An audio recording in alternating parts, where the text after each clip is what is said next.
On Christmas Eve, the last train is delayed by a snowstorm, and Callista Sterling, a stunning young CEO in a red coat and stilettos, finds herself alone on a freezing, almost empty platform. Her phone is dead, her driver vanished, and the city lights feel a million miles away. As loudspeakers crackle with cancellations, a tired single dad named Carter Hayes steps onto the platform holding his sleepy daughter Louisa's hand. Callista barely glances at them until he quietly calls her by a childhood nickname no one else knows.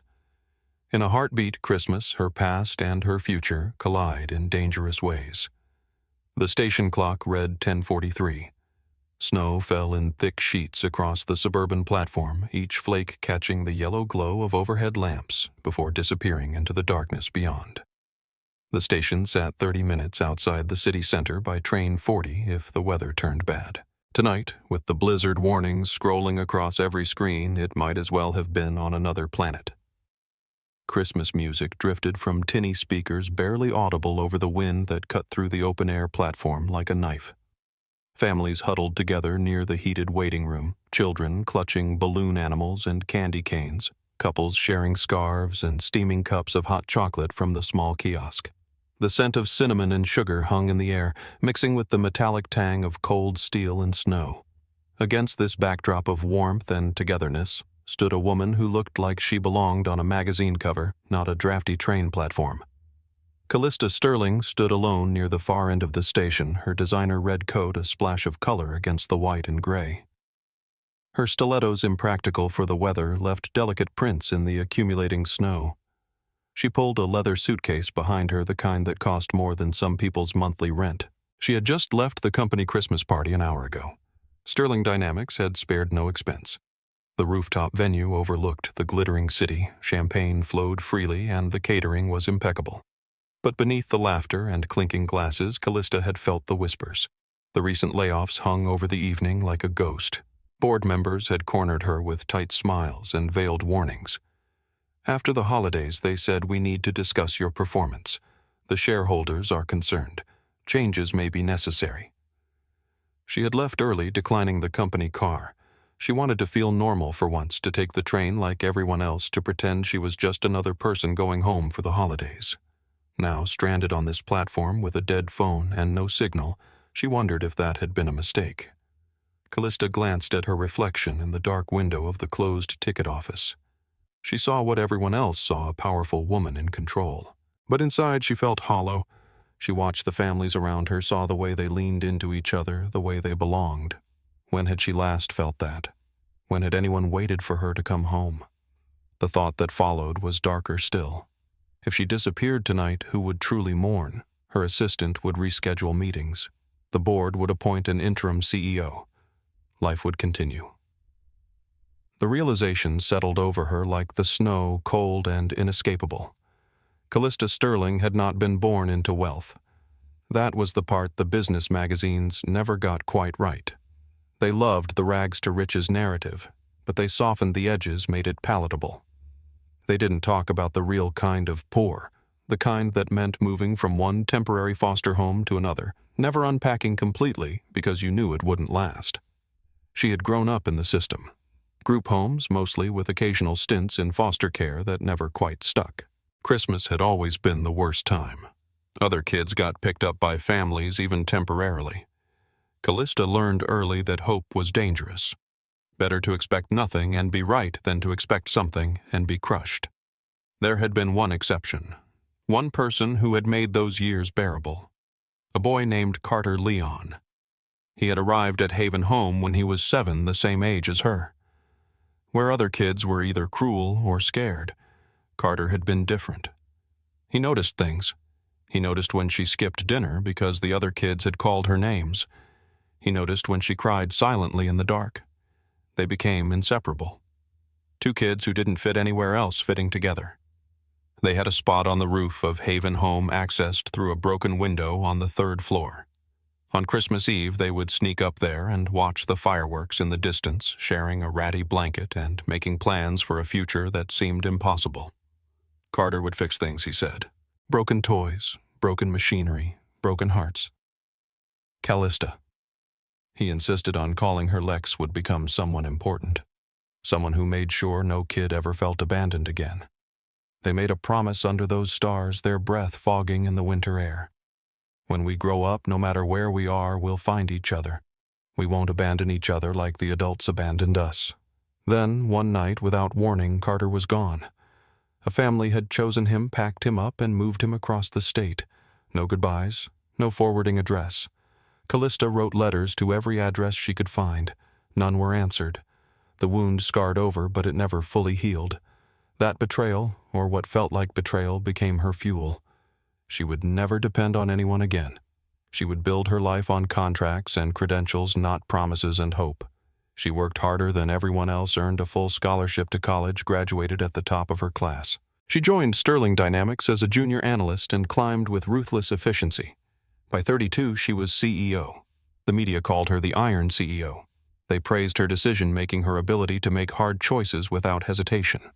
What they didn't know was that every choice cost her something. The recent crisis had forced her hand. Sterling Dynamics had faced security breaches and financial losses. To save the company, she had signed off on massive layoffs. The legal team and board had presented her with folders, hundreds of them. She had signed late at night, alone in her office, not looking at the names, just the numbers. She told herself it was necessary. She told herself she couldn't afford to be weak.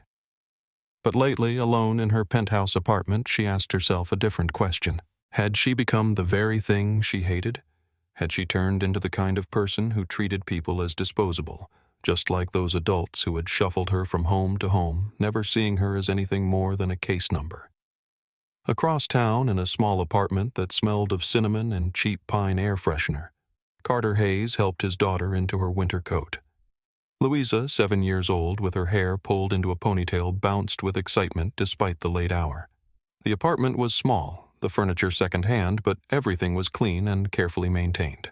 A plastic Christmas tree stood in the corner, decorated with ornaments Louisa had made from construction paper and glue. On the kitchen table sat a plate of cookies and 2 mugs of cocoa alongside a few presents wrapped in newspaper comics. Carter was 35, but looked older, the kind of tired that came from working multiple jobs and worrying constantly about making rent. He had been handsome once in an easy way. Now his face carried lines of stress and grief.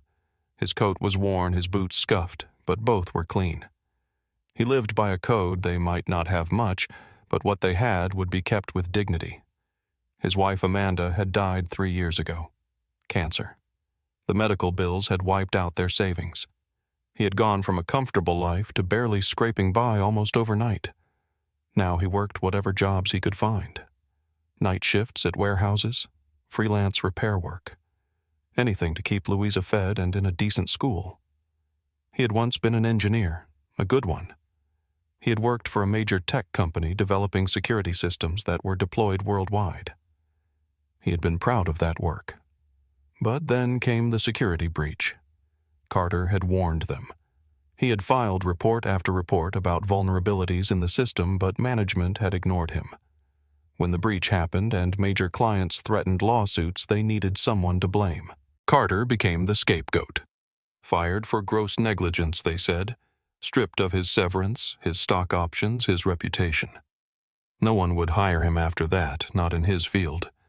The company had been Sterling Dynamics, but Carter tried not to think about that anymore. Anger was a luxury he couldn't afford. He had Louisa to think about. Tonight, despite finishing a shift at the warehouse only an hour ago, he had promised Louisa they would make it to her grandparents' house for Christmas. Amanda's parents lived 2 hours away by train. They were getting older, and this might be one of their last Christmases together. He wouldn't let his daughter down, even if it meant traveling through a blizzard on Christmas Eve. Louisa looked up at him with eyes that still believed in magic. "Dad, do you think Santa is real?" Carter knelt down, adjusting her scarf. "Maybe he doesn't ride in a sleigh with reindeer. Maybe sometimes he travels by train." She giggled and hugged him. Those moments made everything worthwhile. They gathered their things, a worn duffel bag with presents and overnight clothes, and headed out into the snow. The automatic doors slid open, and Carter stepped onto the platform with Louisa's hand firmly in his. Wind and snow rushed in behind them, and Carter felt his daughter shiver despite her coat. He pulled her closer. The platform was more crowded than he expected, families delayed by the weather, everyone trying to get somewhere for Christmas. Callista noticed them the way you notice any disruption to your solitude. She glanced over briefly, her eyes taking in the man in the worn jacket and the little girl with the bright purple mittens. Her expression didn't change. Just another working-class family, she thought, and turned her attention back to her dead phone, as if staring at the black screen might somehow bring it back to life. Carter, however, noticed Callista immediately. It was hard not to. She stood out like a cardinal in snow, that red coat and the aura of expensive everything. He didn't recognize her, not yet. Time and circumstance had changed them both too much. He just saw a woman who looked like she belonged in a different world, and he was careful to give her space. He had learned that people like that didn't appreciate people like him getting too close. He knelt down to Louisa's level. "Stay close, okay? Don't bother anyone." Louisa nodded, but her eyes wandered. Everything was fascinating to her. The twinkling lights, the little Christmas tree by the entrance, even the vending machines with their colorful displays. It happened quickly. Louisa pulled a cookie from her pocket, one of the snowman-shaped ones they had baked earlier. As she unwrapped it, the cookie slipped from her cold fingers and skittered across the platform landing near the toe of an expensive stiletto. Carter was there in an instant, scooping up the cookie and mumbling an apology. "Sorry she's excited. Didn't mean to intrude." Callista looked down at him, her expression neutral, professionally polite. "It's fine." But Louisa was staring, her head tilted to one side. In the unfiltered way of children, she whispered to her father loud enough for Callista to hear, "She looks like a princess from a movie, but sadder." Carter gently guided Louisa away, embarrassed. As he stood, his sleeve pulled back slightly, revealing a worn paracord bracelet on his wrist. It was faded, the metal clasp scratched and dull, but engraved on a small metal plate were letters barely visible. Callista's eyes caught the bracelet for just a fraction of a second. Something about it seemed familiar, like a word on the tip of her tongue. But she shook her head, dismissing it as coincidence. The world was full of bracelets. She turned away. Carter, meanwhile, found himself stealing glances at the woman in red. Something about the way she held herself, the set of her jaw when she concentrated, the way she touched her temple when stressed. It tugged at something deep in his memory, but he pushed it away. Lex was gone, had been for over 20 years. She was probably living her best life somewhere, certainly not stranded on a train platform. The loudspeaker crackled to life with a burst of static that made everyone jump. "Attention passengers. Due to severe weather conditions, the 10:55 service to Millbrook has been canceled. We apologize for the inconvenience. The next available departure will be at 6:15 tomorrow morning. Limited emergency accommodations are available in the main waiting area. Please see station staff for assistance." The announcement was met with groans and angry mutters. A few people immediately pulled out phones, frantically trying to call cabs or friends or anyone who might rescue them. Others simply sagged with resignation. Callista stood frozen. She tried her phone again. Still dead. Her charger was in her office, along with the backup battery she usually kept in her purse. She couldn't call her driver, couldn't access the apps she relied on. For the first time in years, she had no immediate solution to a problem. The feeling was terrifying. She watched as station staff began distributing thin blankets and directing people toward the waiting room. The offer of free coffee and hot chocolate was announced. Callista remained standing, unwilling to join the queue. It felt like admitting defeat, like admitting she needed help. She opened her laptop instead, determined to work to maintain some illusion of control. The battery indicator showed 18%. Carter took the news more calmly. He had spent the last few years learning to adapt to make do. He accepted a blanket from a staff member and thanked her. He found a relatively quiet section of benches and settled Louisa down, wrapping the blanket around her shoulders. "Is this like an adventure, Dad?" Louisa asked, trying to sound brave. "Exactly like an adventure," Carter said. "Tomorrow morning, when we show up at Grandma and Grandpa's, they'll be so surprised. It'll be even more special." But Louisa was watching Callista, who sat alone several benches away, trying to balance her laptop on her knees, her posture rigid. "Dad," Louisa whispered, "that lady doesn't have a blanket or hot chocolate." Carter glanced over. The kid was right. Callista sat there in her expensive coat, but she looked cold and miserable, and too proud to admit it. "You want to share some of our hot chocolate with her?" Carter asked. Louisa nodded eagerly. Carter hesitated. People like that, in his experience, didn't appreciate charity from people like him. But Louisa was already padding over, clutching a paper cup in both hands. "Excuse me," Louisa said, her voice small but determined. "Would you like some hot chocolate? We have extra." Callista looked down at the child, ready to refuse. The words were on her lips. "I'm fine, thank you." But something stopped her. Maybe it was the genuine kindness in the girl's face. Maybe it was the cold seeping into her bones. Maybe she was just tired of pretending. "Thank you," she heard herself say, accepting the cup. The warmth of the chocolate spread through her fingers, but it was nothing compared to the warmth of the gesture. When had someone last done something kind for her? Expecting nothing in return, Callista found herself smiling. A real smile, small and uncertain. Louisa's face lit up. She ran back to her father, practically bouncing. "Dad?" She smiled at me. Carter looked over at Callista, and their eyes met for a brief moment. He nodded a small acknowledgement. She nodded back. Two strangers sharing a moment of humanity on Christmas Eve. Time passed slowly. The waiting room gradually settled into an uneasy quiet. Some people slept, others talked in low voices. Children dozed against their parents. Callista tried to work, but the low battery warning kept flashing. She watched Carter from the corner of her eye, the way he carefully adjusted the blanket around his daughter, the way he spoke to her in low, reassuring tones. She noticed his hands. They were workers' hands, scarred and calloused, but they moved with precision when he tied Louisa's shoelace, when he opened a pack of crackers. There was something familiar about those hands. Callista's laptop finally died at 11:37. She closed it with a sigh of frustration and decided she needed something from the vending machine. A bottle of water, maybe a snack. Anything to feel like she was doing something. She approached the machine, inserted bills, and pressed the button. The machine whirred and clicked, but nothing happened. She pressed again. Nothing. The machine had taken her money but given her nothing in return. The metaphor wasn't lost on her. She hit the glass with the flat of her hand more out of frustration than any real hope it would help. "Let me try," a voice said behind her. She turned to find Carter standing there. Up close, she could see the fatigue in his face, but also a quiet competence. "These machines can be temperamental," he said. "I've worked on a few." He didn't wait for permission. He pressed a specific sequence of buttons, opened a small panel on the side that Callista hadn't even noticed, and did something she couldn't quite see. The machine beeped, reset itself, and dispensed not only her water but also returned her money. "There you go," he said, stepping back. "How did you—" Callista started. "Used to work in tech," Carter said with a slight shrug. "You learn things." As he worked, his sleeve had ridden up again, and this time Callista saw the bracelet clearly. The metal plate, the engraving. Her heart stuttered. She knew those letters. She knew that bracelet because she had been there when it was made. Two kids in an art class at Haven Home Carter, carefully etching letters into a piece of scrap metal.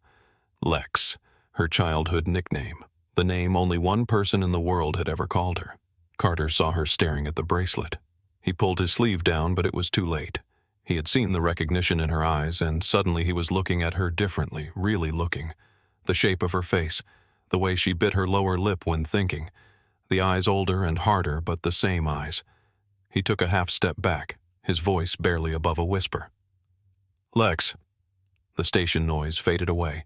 The announcement system, the distant conversations, the wind. It all became white noise. There was only that name spoken in a voice she had not heard in over 2 decades. Callista's professional mask shattered. "What did you just call me?"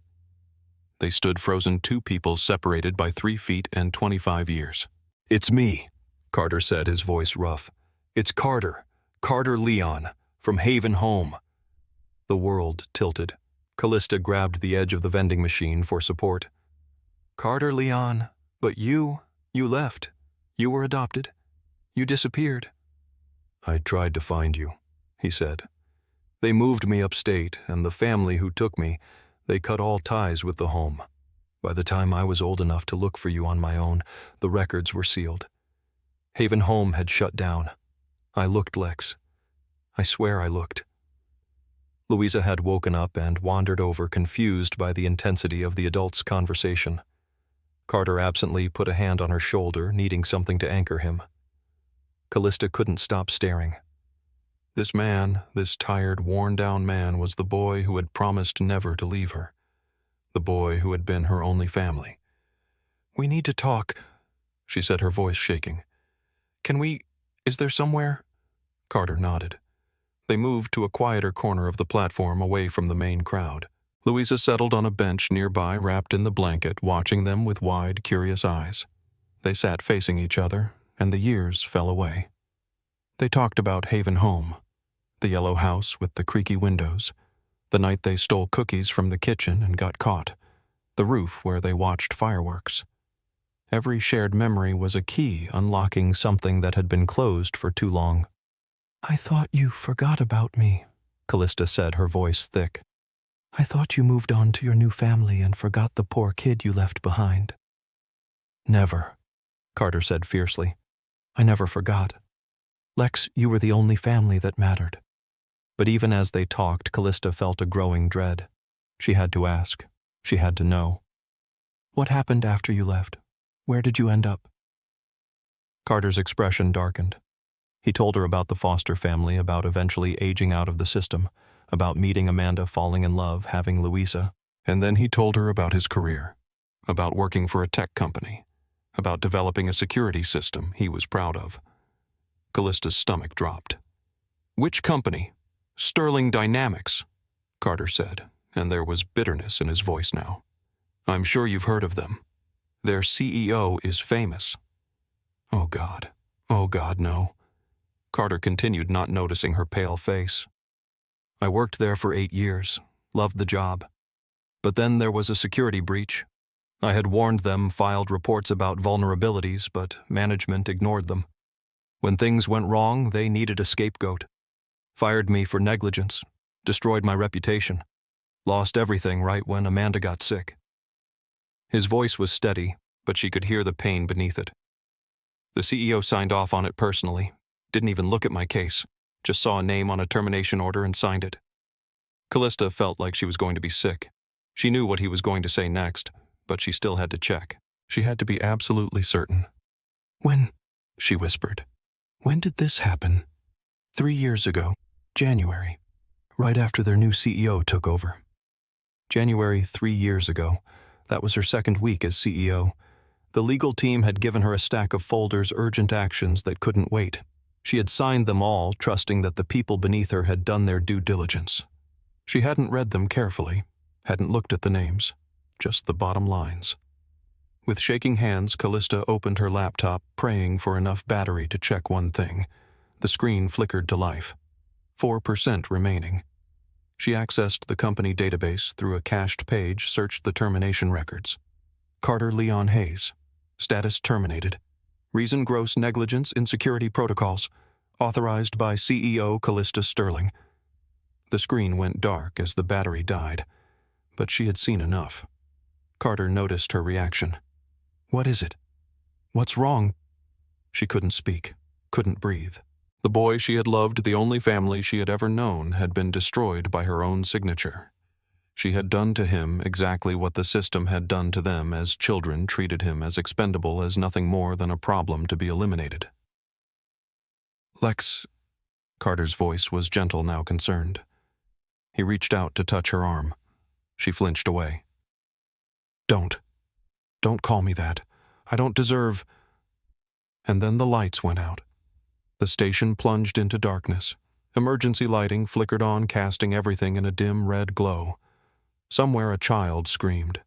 The wind howled louder, or maybe it just seemed that way in the darkness.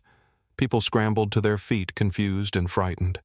Station staff shouted instructions, trying to maintain order. Someone bumped into Callista and she stumbled, catching herself against a pillar. In the chaos, Louisa woke up disoriented. She saw the small Christmas tree at the far end of the platform, its battery-powered lights still twinkling, and in her sleepy, confused state, it looked like something from a dream. She stood up, the blanket falling away, and wandered toward it. The platform was slick with snow and ice. In the red, emergency lighting, depth perception was difficult. Louisa didn't realize she was walking toward the edge, toward the tracks. Callista, still reeling from her revelation, happened to look up. She saw the small figure in the purple mittens too close to the edge. And she heard it, the sound that made her blood run cold. A train whistle. A freight train not stopping at this station was barreling through. "Carter!" she screamed. "Louisa!" But her voice was lost in the confusion. Carter had turned to help an elderly woman who had fallen. He didn't see. Callista didn't think. She ran. Her heels skidded on the ice. She kicked them off, feeling snow bite into her stockinged feet. The train's headlight appeared around the bend, blinding and terrible. The horn blasted again, the engineer unable to stop in time. Callista reached Louisa just as the girl looked up, finally realizing where she was. She saw the terror in the child's eyes. She lunged forward, grabbed Louisa around the waist, and threw herself backward. They went down hard on the platform, Callista twisting to take the impact, Louisa on top of her. The freight train roared past so close that the wind from it tore at their clothes. Cargo cars flashed by in a deafening blur, one after another, seeming endless. Then Carter was there, pulling them both away from the edge, holding them both. His whole body shook. He had seen the last few seconds, had seen how close it had been. Louisa was crying, clinging to Callista. Carter held them both, whispering, "Thank you. Thank you. Oh God, thank you." When the train finally passed, the station fell silent. Everyone was staring. Station staff rushed over. Someone brought more blankets.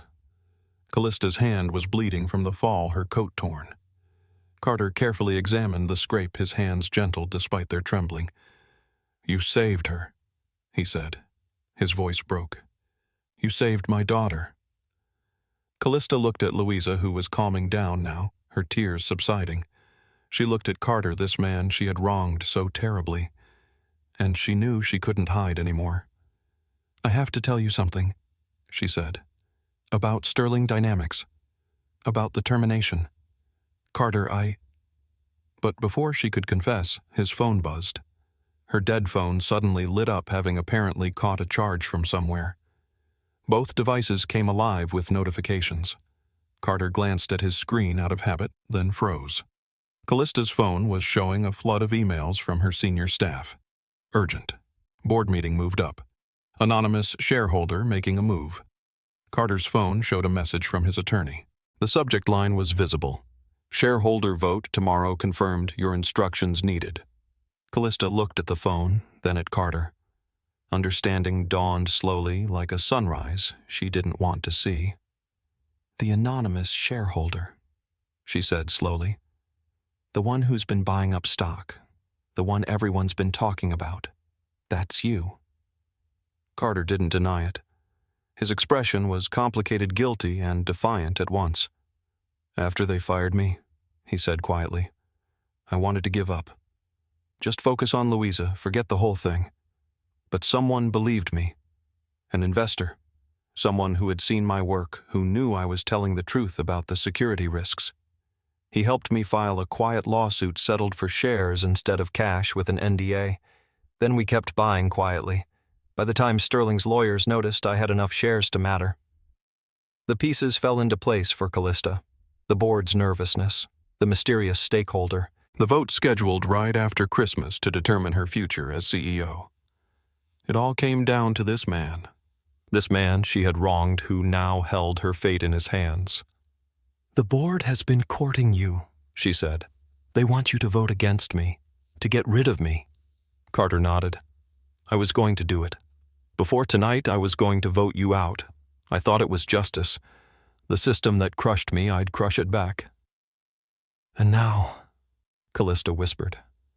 Carter looked at his daughter, who had fallen asleep against Callista's shoulder, exhausted from fear and relief. He looked at Callista, who had thrown herself in front of a train for a child she barely knew. "Now I don't know what I think," he admitted. "The CEO who signed my termination, that person deserves to lose everything. But Lex, the girl who was my family, the woman who just saved my daughter's life, how do I vote against her?" Callista gently shifted Louisa to the bench, tucking the blanket around her. Then she turned to Carter, her decision made. "I'm the CEO who signed your termination," she said clearly. "I'm also Lex. They're both me, and I was wrong. Not just about your case, though. I was catastrophically wrong about that. I was wrong about everything." She took a shaking breath. "When I became CEO, I thought I had to be ruthless. I thought caring was weakness. The legal team gave me those termination files, and I signed them all without really looking. I told myself I couldn't afford to be soft, that I had to think of the bigger picture. But the truth is, I was scared. Scared that if I let myself care about the people behind the numbers, I'd be weak. I'd fail." Tears were running down her face now, and she didn't wipe them away. "I turned into the thing we hated most as kids. I became the system that treats people as disposable. I became the kind of person who destroys lives with a signature and doesn't lose sleep over it. And I destroyed you, Carter, the one person who was family to me, and I destroyed you." Carter listened in silence. "So, vote against me," Callista continued. "I won't fight it. You'd be right to. But before you do, let me tell you what I'm going to do, whether I keep my job or not. I'm going to launch an investigation into every termination I signed, including yours. I'm going to find everyone who was wronged, and I'm going to make it right. I'm going to change how Sterling Dynamics treats its people, because a company is not just numbers on a spreadsheet, it's lives. And I forgot that." She looked at him directly. "I'm also going to set up a foundation for kids like we were. Foster kids, orphans, kids aging out of the system. Give them scholarships, job training support. Everything we never had. Because if I learned anything tonight, it's that power is pointless if you don't use it to protect people." "Pretty words," Carter said, but his voice wasn't harsh. "But I've heard pretty words before, Lex. From management, from the board, words are easy." "Then make me prove it," Callista challenged. "Vote to keep me, but only on the condition that you join the board. Be on the ethics committee. Be my conscience. Hold me accountable. You want to change the system. Don't tear it down. Help me rebuild it into something that doesn't destroy people like you." Carter was quiet for a long time. He looked at his sleeping daughter, then at Callista. He fingered the old bracelet on his wrist. "I'm tired of being angry," he finally said. "These past 3 years I've been so angry. At Sterling, at the system, at the world. It was eating me alive. And the worst part is Louisa noticed. She asked me once why I was always sad. 7 years old, and she could see it." He met Callista's eyes. "You saved her life tonight. Not as a CEO, not as Lex. You just did it without thinking because it was right. That's worth something. That's worth a lot." "So," Callista asked, barely breathing. "So I'm not going to vote against you," Carter said. "But I'm taking you up on your offer. I'm joining that board. I'm watching everything you do. And if you break your promises, I'll use every share I own to remove you myself. Deal?" Callista let out a breath she hadn't known she was holding. "Deal." They shook hands, but then hesitantly Carter pulled her into a hug. It was awkward at first, 25 years of distance between them. But then Callista hugged back, and suddenly they were 2 kids on a rooftop again, making promises they intended to keep. Dawn broke over the station in shades of pink and gold. The snow had stopped, and the early morning sun turned everything crystalline and beautiful. Station staff announced that the first train would depart in 20 minutes. Passengers stirred, gathering their belongings, ready to continue their journeys. The ordeal of the night before was already taking on the quality of a strange dream. Louisa woke up and immediately asked, "Are we going to Grandma and Grandpa's now?" "Yes, sweetheart," Carter said. "We're going now, and guess what, Miss Callista might come with us if that's okay with you." Louisa's eyes widened. "Really? Will you come? Please." Callista looked at Carter silently, asking permission. He nodded, smiling. "My in-laws will be thrilled. They're always telling me Louisa needs more positive female role models." "Then I'd be honored," Callista said. They boarded the train together, finding seats in a row. Louisa insisted on sitting between them, holding both their hands.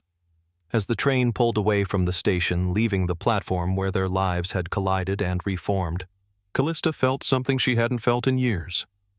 Hope. 1 year later, Sterling Dynamics held its annual holiday party, but it was different this time. The venue was still elegant, but half the guest list consisted of employees from every level of the company. The scholarship recipients from the Sterling Hayes Foundation for Foster Youth were there as honored guests. And instead of champagne and caviar, there was comfort food and hot chocolate in memory of a Christmas Eve that changed everything.